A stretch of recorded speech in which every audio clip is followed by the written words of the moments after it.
Bueno, pues ya tenemos los trabajadores en la empresa, vamos a ver cómo podemos contratarlos. ¿Qué normativa es la que regula la contratación? ¿Qué normativa es la que regula, de hecho, el trabajo del trabajador dentro de la empresa? En primer lugar, la normativa básica, la norma fundamental que regula las relaciones del trabajador con la empresa, lo que llamamos el Estatuto de los Trabajadores.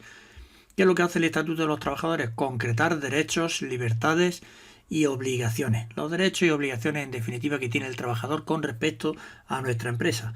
Por ejemplo, el Estatuto de los Trabajadores regula la jornada laboral, que establece que un máximo de 40 horas al día, como a la semana, mejor dicho, un descanso mínimo entre dos jornadas, establece también de 12 horas, no puede haber un descanso inferior a las 12 horas de trabajo entre día y día.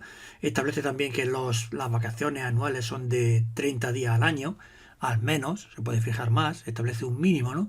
Todo eso son derechos y obligaciones que establece el Estatuto de los Trabajadores con respecto a la relación que hay entre el trabajador y la empresa.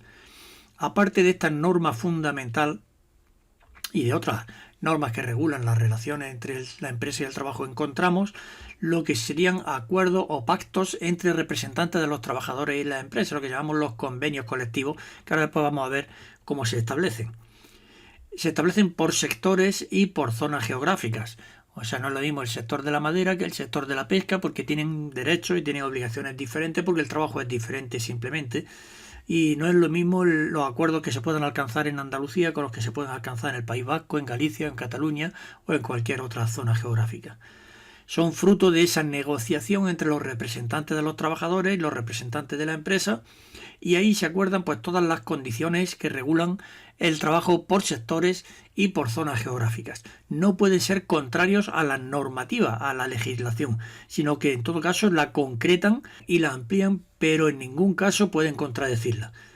Igual que el contrato de trabajo, que es el acuerdo que se fija entre el trabajador y la empresa, no puede nunca ser contrario ni al convenio colectivo ni a la normativa. Debe de estar dentro de los derechos y obligaciones que los convenios colectivos han regulado. En este contrato de trabajo se detallan las medidas, los acuerdos, lo que se haya acordado entre el trabajador y la empresa con respecto a su relación laboral, el tipo de tareas que va a realizar, la duración de la jornada, las vacaciones, etcétera. Como ya hemos dicho, deben de respetar en todo caso tanto los convenios colectivos como la normativa. Aparte de esto, que es lo fundamental que regula las relaciones entre trabajadores y empresa, encontramos la ley de libertad sindical dentro del conjunto de normativa que es importante porque desarrolla la representación de los sindicatos dentro de la empresa, que ahora después analizaremos, y otro conjunto de normas de la Unión Europea que lo que hace es fijar un marco de referencia para las demás normas. Es decir, son un marco de referencia porque no concretan mucho los detalles, pero sí son acuerdos generales que en toda la Unión Europea van a seguir todos los trabajadores. Garantizan condiciones mínimas, la equiparación de los distintos trabajadores entre los distintos países o de los distintos países y la libre circulación de trabajadores entre los distintos países que forman la Unión Europea. Bueno, eso es la legislación. Y ahora nos encontramos con qué trabajo va a realizar el trabajador, que es lo primero que nos planteamos. Si vamos a ver la contratación y las relaciones laborales, pues vamos a plantearnos en primer lugar qué es el trabajo. Y en ese qué es el trabajo queremos concretar para qué estamos contratando al trabajador. Eso es lo que nos planteamos cuando decimos qué es el trabajo. Es decir, para que el desarrollo de un conjunto de tareas, que en definitiva es el trabajo, el desarrollo de ese conjunto de tareas que desarrollan dentro de la empresa por un elemento humano como parte del factor productivo de la empresa. En definitiva, contratamos a un trabajador para que desarrolle unas tareas. ¿Qué requisitos debe de tener ese contrato que nosotros hacemos para que lo consideremos un trabajo? En primer lugar, voluntario. La voluntariedad del trabajo. El trabajador decide si quiere trabajar, si acepta lo que le propongan de dónde quiere trabajar y si acepta el cómo puede trabajar. Si no fuera voluntario estaríamos hablando de esclavitud y eso no existe en la actualidad. Por tanto, el trabajo es voluntario. Se realiza siempre por cuenta ajena para que lo consideremos trabajador.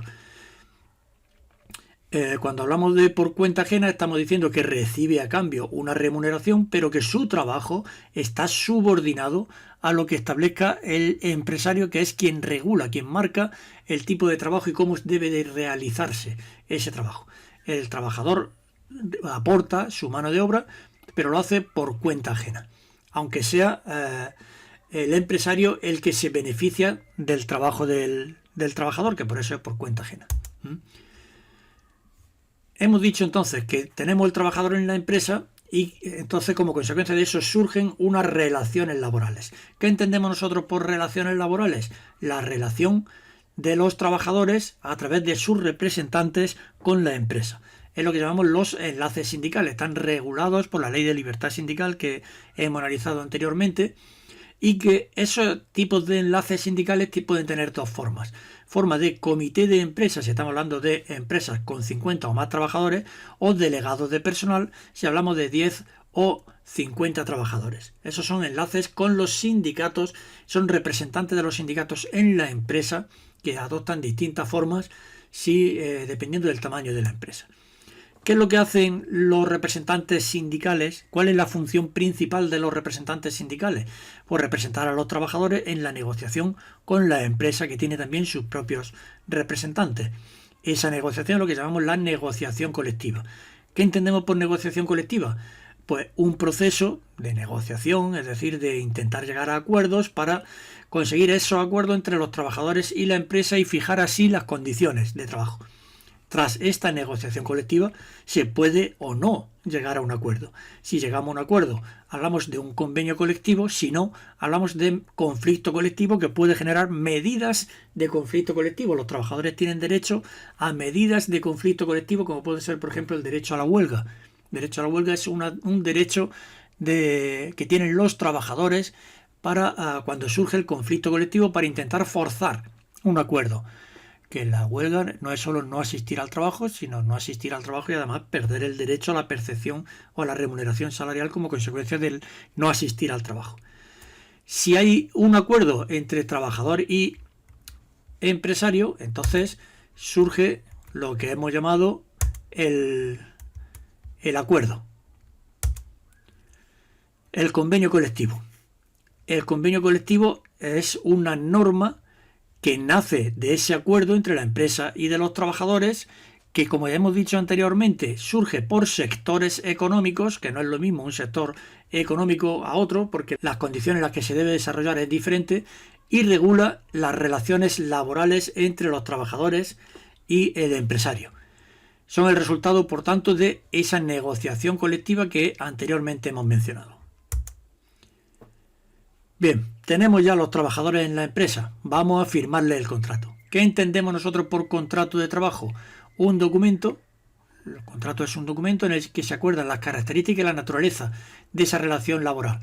Cuando decimos características y naturaleza, estamos diciendo si es un trabajador por tiempo indefinido, si es un trabajador con contrato temporal, qué tipo de relación se establece con la empresa. Es de carácter individual, cada trabajador tiene un contrato y firmado por las dos partes, y por tanto de obligado cumplimiento para las dos partes. Ese contrato de trabajo, ¿qué condiciones tiene que tener? En primer lugar, tiene que tener un contenido, que es el tipo de contrato, si es temporal, si es indefinido o como sea. La duración, que como ya hemos dicho, el tipo de contrato establece la duración de por sí. Dentro de un contrato temporal hay distintas duraciones, pues se debe de establecer esa duración en el contrato. La remuneración que va a percibir el trabajador por todos los componentes. Ahora después vamos a analizar los distintos conceptos de remuneración que hay. Si existe un periodo de prueba.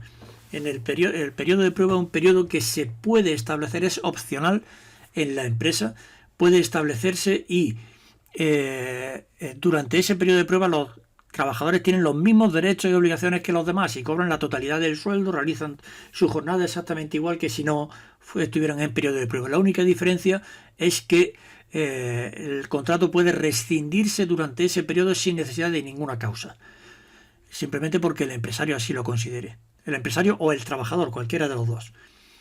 En ese periodo de prueba se establece un máximo de 6 meses si es un trabajador titulado, o de 2 meses si no es titulado. Si se trata de una empresa de menos de 25 trabajadores, puede llegar hasta 3 meses. Son los periodos de prueba máximos que establece la normativa en la actualidad.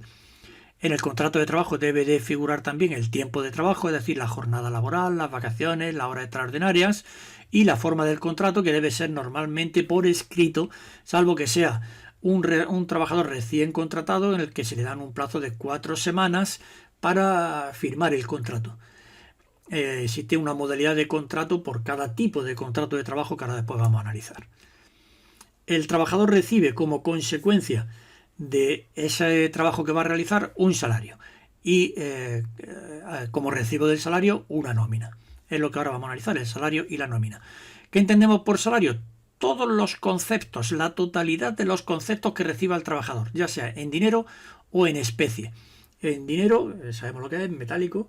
En especie es cuando no se te paga dinero, sino que se te paga a través de bienes. Se te entrega una casa, una vivienda para que vivan mientras realizas el trabajo, por ejemplo, o cestas de Navidad, por ejemplo. Eso se considera remuneración en especie. La remuneración en especie no puede superar un máximo del 30% de la remuneración total del trabajador. Es decir, no se le puede pagar todo en especie, pero sí hasta un 30%. Vuelvo a decir, el trabajador recibe su remuneración como consecuencia del trabajo efectivo que realiza, incluidos los periodos de descanso, es decir, las vacaciones también están remuneradas.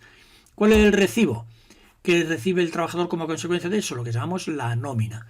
La nómina, que se compone de varias partes. En primer lugar, un encabezado donde figuran los datos del trabajador, estos que vemos aquí, y después distintas partes que componen el total del recibo. En primer lugar, los devengos, es decir, el salario bruto del trabajador. Eso es lo que entendemos por devengo. En el devengo distinguimos dos tipos de percepciones, salariales y no salariales. Cuando hablamos de no salariales, aquí tenemos algunas percepciones no salariales, hacen referencia a una compensación de gastos. Es decir, el trabajador desempeña su trabajo fuera de su casa y tiene un gasto de alojamiento, de manutención, y la empresa le satisface esos gastos. Esas son percepciones no salariales, por compensación de gastos. La suma de las salariales, tanto el salario base como los complementos, como pueden ser, por ejemplo, la antigüedad, que se van añadiendo con el paso del tiempo por un trabajo especialmente dificultoso o penoso, que puede llamarse también. Pues cuando cuando el trabajo tiene esas características, tiene complementos. Bueno, pues la suma de todas las percepciones, el salario con sus complementos y las no salariales, es lo que suma el total de devengos de la empresa. Total devengado. Ese total devengado se le quita una parte, que es lo que llamamos las deducciones. Aquí las vemos, que pueden ser por cotizaciones a la seguridad social, cantidad que paga el trabajador a la seguridad social se le quita porque es la empresa la que ingresa ese dinero en nombre del trabajador por la seguridad social. Es decir, la empresa le paga esto, pero le quita una parte de seguridad social que la misma empresa ingresa en las cuentas de la seguridad social. Y otra parte que le quita, que está aquí, por retenciones de impuestos sobre la renta de las personas físicas, el IRPF. Lo paga el trabajador, pero la empresa se lo quita, le quita una parte a cuenta de lo que en el futuro es posible que pague el trabajador, que todos los años hace la liquidación de la renta, y en función de cómo sea esa liquidación, si le sale a pagar más cantidad de la que el empresario ha retenido, tendrá que ingresar más dinero. Si resulta que es menos de la que ya le han ido quitando mes a mes de la nómina, pues entonces Hacienda le tendrá que devolver una parte. Pero eso son las retenciones que el empresario hace por cuenta del trabajador del salario de la seguridad social. Una vez que comparamos los devengos, la suma de todos los devengos con todas las percepciones, nos aparece el total, la cantidad que el trabajador va a percibir, el total a percibir, es decir, la diferencia entre el devengado o salario bruto y el total de las deducciones. Esto es lo que percibe el trabajador en mano.